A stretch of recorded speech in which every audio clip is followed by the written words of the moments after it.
आता पहा, हा जो फोटो आहे तो आपल्याला जर ट्रेस करायचा असेल तर तो कसा करायचा? तर सगळ्यात पहिले काय करायचं, जे हे पेपर कॉपी ॲप आहे ना, त्याला ओपन करायचं. त्यानंतर मग फोटो आपल्याला जस्ट सिलेक्ट करायचा आहे आणि इथं मग आपल्याला खूप सारे ऑप्शन्स येतात.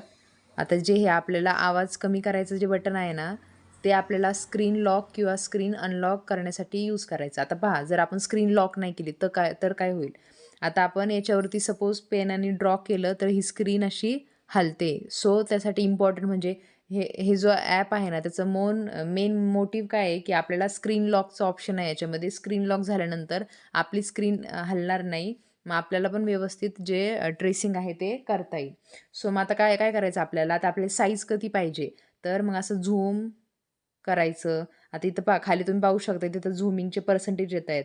125, 130, 150 तुम्हाला जेवढं जर झूम करायचं तेवढं झूम करायचं आणि स्क्रीन लॉक करायची. त्यानंतर आता मी जस्ट याला आता हे एवढंच ठेवते मी झूम वगैरे काही नाही करत त्याला.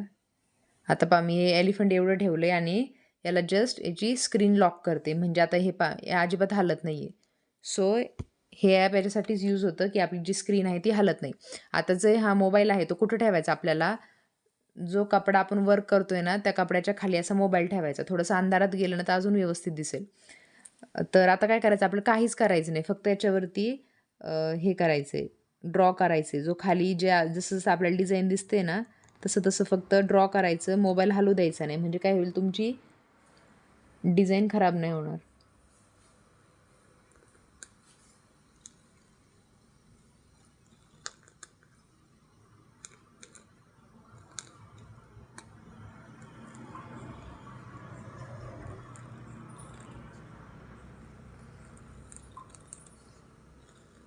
तुमची डायग्राम छान असो किंवा नसो, ते काहीच मॅटर करत नाही. ह्या ॲपने तुम्ही इझिली सगळं ट्रेस करू शकताय. हे पहा, आता मी हे काढते. आता तुम्ही पाहू शकता ते एलिफंट एकदम छान प्रकारे ट्रेस झाले. सो अशा पद्धतीने तुम्हाला हे ॲप यूज करायचे.